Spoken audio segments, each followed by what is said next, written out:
Bom, pessoal, vamos falar sobre sistema digestório? Bem, eu montei aqui alguns esqueminhas para a gente poder pontuar os principais assuntos, levando em consideração as questões discursivas. Perfeito? Então a gente vai falar sobre aqueles assuntos que mais caem, que são recorrentes aí, principalmente em provas de segunda fase, tá legal? Bom, galera, vamos lembrar o seguinte, antes da gente começar a pontuar aqui, vamos lembrar que o sistema digestório, não só a digestão humana, como o sistema digestório como um todo, ele tem sempre um objetivo, né? Na verdade, eu diria dois objetivos. Quais são esses objetivos? O primeiro é o de degradar o alimento, o de quebrar o alimento, e o segundo, o de absorver os nutrientes. Absorver os nutrientes que são resultantes da quebra do alimento. Esse é um ponto importante, a gente não pode esquecer disso. À medida em que o alimento vai sendo quebrado, os nutrientes vão ficando à disposição do nosso organismo para que eles possam, então, serem absorvidos. Tá legal? Vamos dar uma olhada na estrutura do sistema digestório. O sistema digestório, ele começa na boca e termina no ânus. Nós estamos falando da digestão humana, então nós temos um sistema digestivo completo, nós temos um tubo digestivo que, como eu mencionei, começa na boca e termina no ânus. Ao longo desse trajeto, o alimento vai passando por etapas, ele vai passando por processos, cujo objetivo são exatamente, os objetivos, aliás, são exatamente os objetivos que eu citei, né? As funções do sistema que eu citei. Ou seja, a cada etapa, quando o alimento passa pela boca, quando o esôfago o empurra para o estômago, logo em seguida ele desce para o intestino delgado, o que está acontecendo com esse alimento? Ele está sendo quebrado, ele está sendo degradado. Há algumas ações que atuam sobre ele para que os nutrientes fiquem à nossa disposição. Perfeito? Gente, para que o alimento possa então ser quebrado, eu preciso quebrar, eu preciso degradar esse alimento. A gente depende de algumas ações. O sistema como um todo envolve duas ações. Uma é chamada de ação mecânica e a outra é chamada de ação química. A diferença entre a ação mecânica e a ação química é que na ação mecânica nós não dependemos de nenhuma substância para que o processo possa se realizar. Por exemplo, mastigação. Cara, o ato de mastigar, promovido pela boca, pela cavidade bucal, depende apenas da língua e dos dentes. Eu não tenho nenhuma substância, nenhuma enzima que seja atuando sobre o processo de mastigação. Então, este processo chama-se ação mecânica, classifica-se como ação mecânica. Já a ação química é exatamente o oposto. Eu dependo de uma substância química. A amilase salivar, a pitialina, que está lá na boca, que trabalha na boca, né, produzida pelas glândulas salivares, essa pitialina, ela quebra amido, né? A amilase quebra amido. Então, a amilase salivar é uma enzima que está quebrando o amido, que é um carboidrato. Logo, eu entendo que neste processo todo, eu tenho uma reação química, eu tenho uma reação enzimática, então eu tenho uma ação química e não uma ação mecânica. Eu chamo a atenção de vocês para um detalhe. Se liga no seguinte, hein, galera?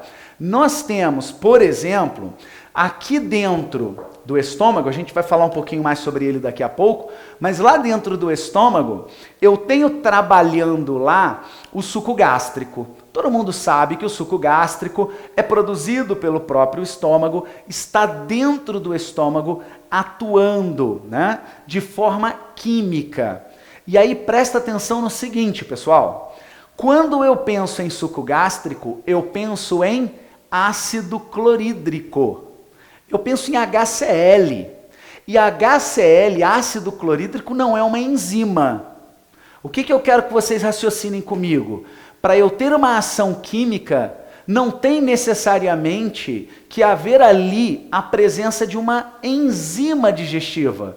Não tem que ser uma amilase, não tem que ser uma tripsina, não tem que ser uma pepsina, tem que ser uma substância química. A reação promovida, a ação promovida tem que ser química. Então, quando eu penso no ácido clorídrico trabalhando dentro do estômago, eu entendo que eu tenho ali uma ação química. Óbvio, não é uma ação enzimática, mas é uma ação química. Beleza? Então, recordado aí as duas funções do processo digestivo como um todo, recordado também quais são as ações que vão atuar, quais são as ações que vão trabalhar sobre esse processo de degradação, e aí agora a gente consegue avaliar um pouquinho os pontos que eu coloquei aqui para a gente poder analisar. Bom, galera, começando aí pela cavidade bucal, onde eu tenho tanto ação mecânica como ação química, acabei de pontuar isso para vocês,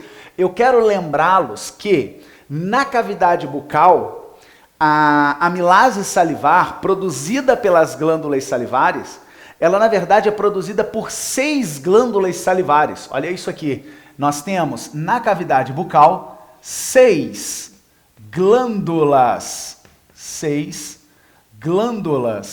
salivares, tá, galera? São 6 glândulas salivares, anotem isso daí.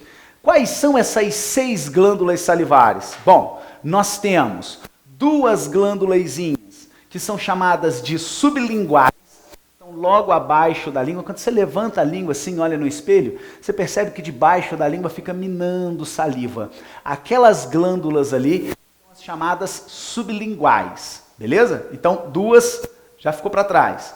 Aqui atrás da boca, nós temos mais 2 glândulazinhas na parte de baixo, chamadas de glândulas mandibulares. Opa, 2, com 2, 4.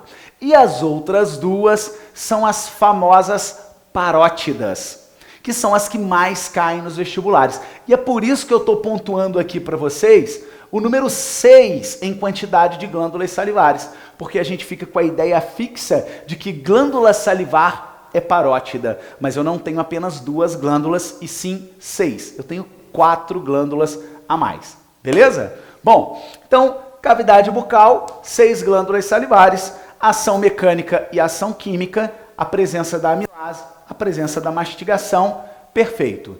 A partir daí, a gente entende o seguinte, hein, galera? Tudo que acontece na boca, todo o processo que está acontecendo na boca, a amilase trabalhando, a gente mastigando, todo esse processo que está acontecendo ali, ele na verdade é chamado de insalivação. Olha só, insalivação. Então, tudo que acontece dentro da cavidade bucal forma a chamada massa insalivar. Sabe aquele bolo alimentar que a gente aprendeu lá no ensino fundamental? E aí a gente carrega esse conceito para toda uma vida?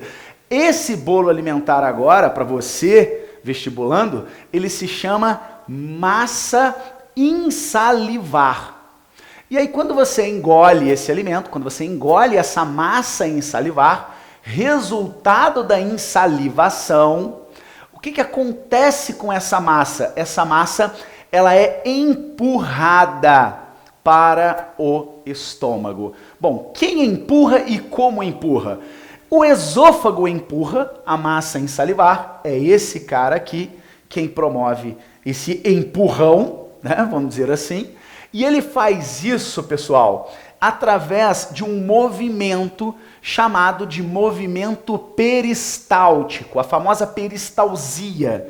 O esôfago, então, promove esse movimento peristáltico. Gente, outro detalhe que eu quero que vocês anotem aí. O movimento peristáltico, ele começa no esôfago.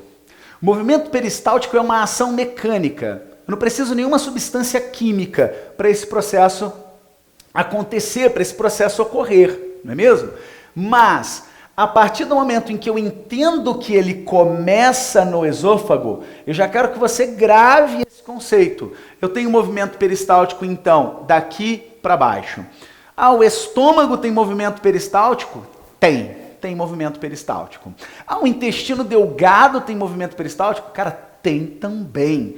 E o grosso? Óbvio que tem. Porque eu entendo que o meu tubo digestivo, dá uma olhada aqui, ó. O meu tubo digestivo, ele precisa empurrar o alimento para baixo.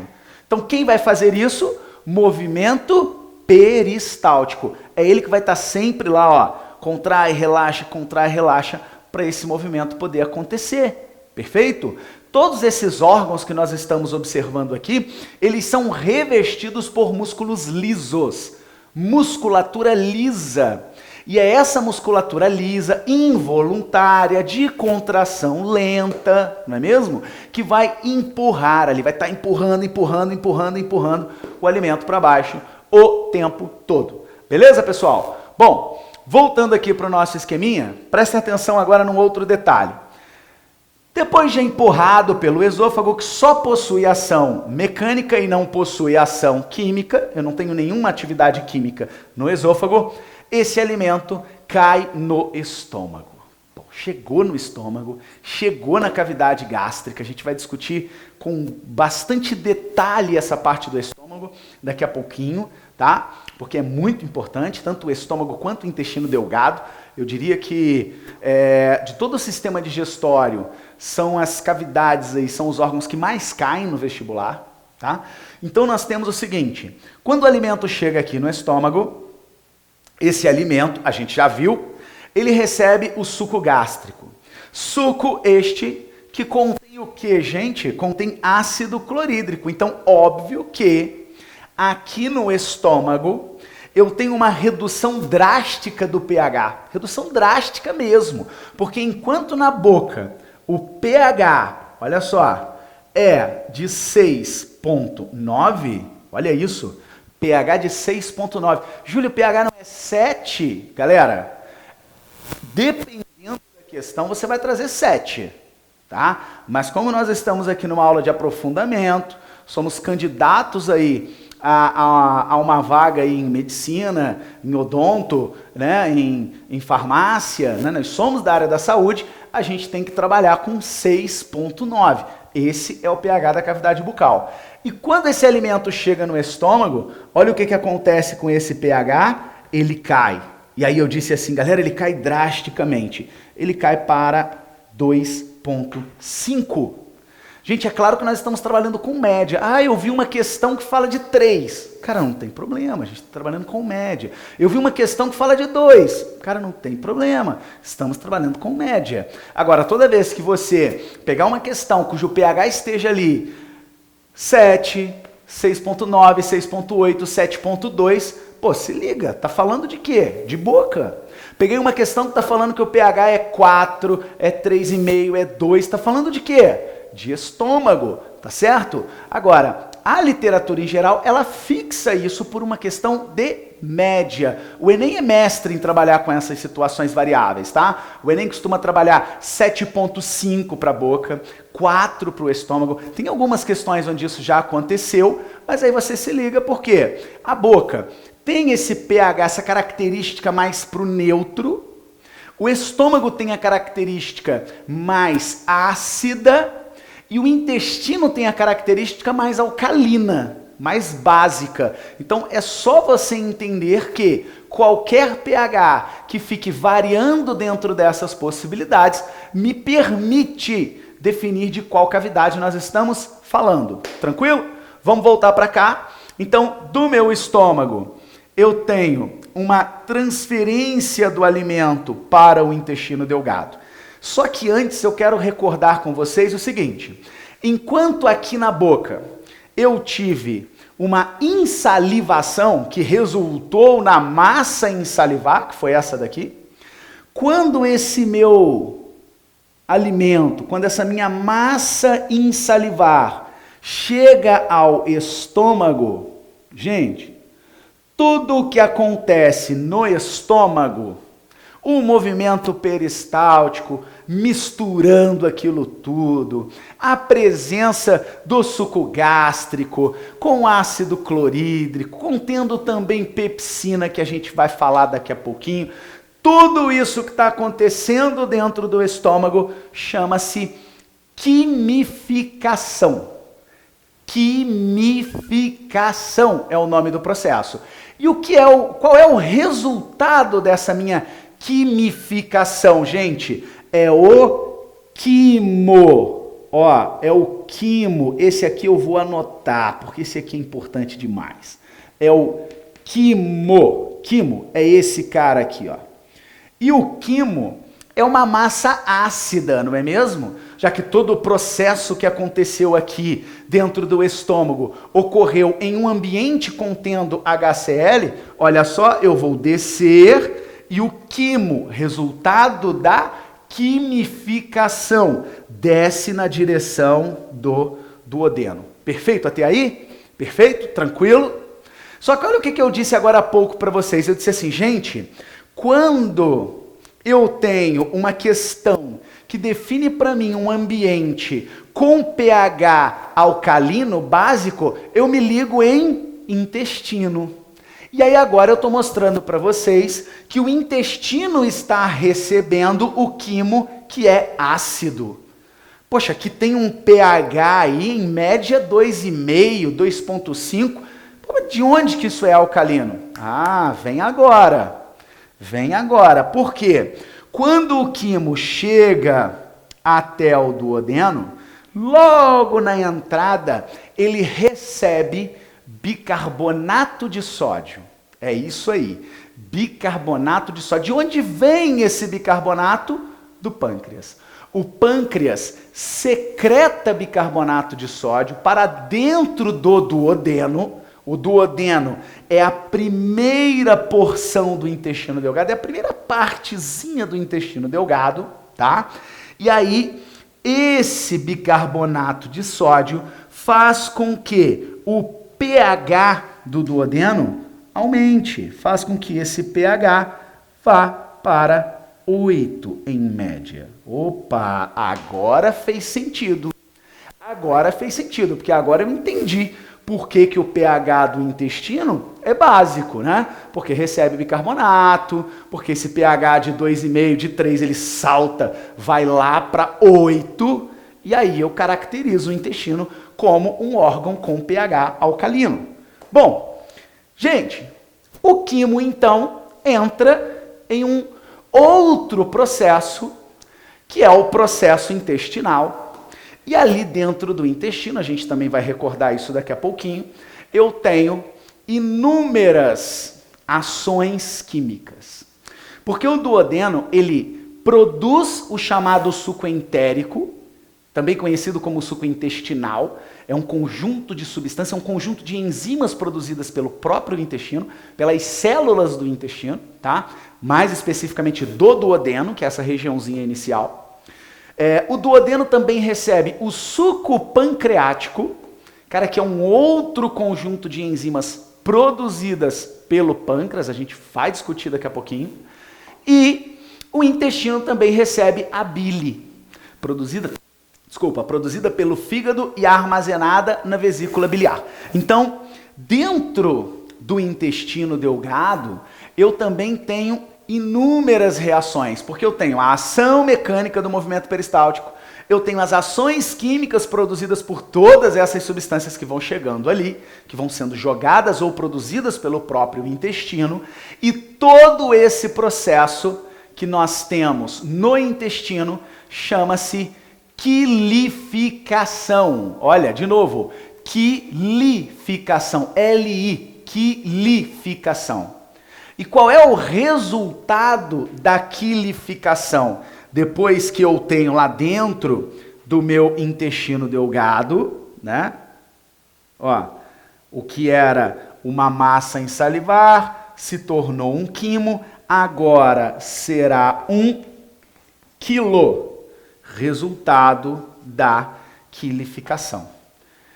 No intestino delgado, já, né, nas regiões chamadas de jejum e ilho, nós vamos encontrar o seguinte: o jejum e o ilho, eles não produzem enzimas, eles sequer recebem enzimas de outros órgãos, como é o que acontece com o duodeno, mas o jejum e o ilho, eles dão continuidade às ações químicas, e o jejum e o ilho também absorvem os nutrientes. Lembra? Quebrar alimento, absorver nutriente. Então, o jejum e o ilho, eles absorvem nutrientes, eles estão ali trabalhando neste processo de absorção.